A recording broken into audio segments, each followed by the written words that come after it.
عليهم ولا الضالين.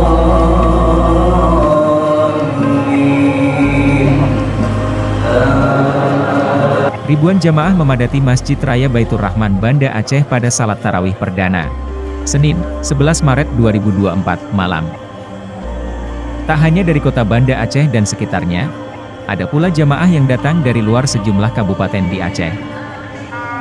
Para jamaah berbondong-bondong menuju Masjid Raya yang berada di tengah kota Banda Aceh tersebut. Bahkan, setelah iqamah salat Isya dikumandangkan, masih banyak jamaah yang berdatangan. Para jamaah tampak bergegas memadati masjid yang menjadi ikon Aceh ini.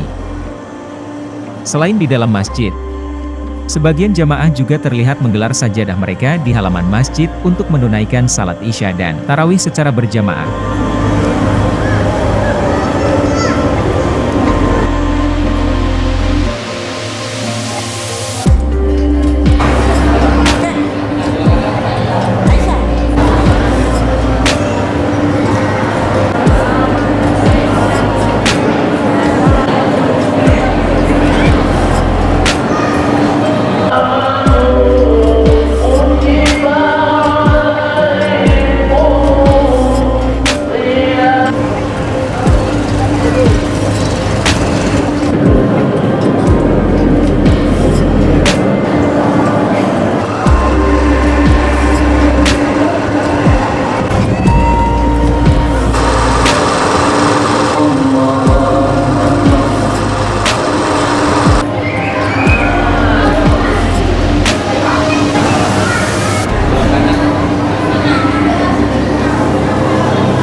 Download Tribun X sekarang, menghadirkan lokal menjadi Indonesia.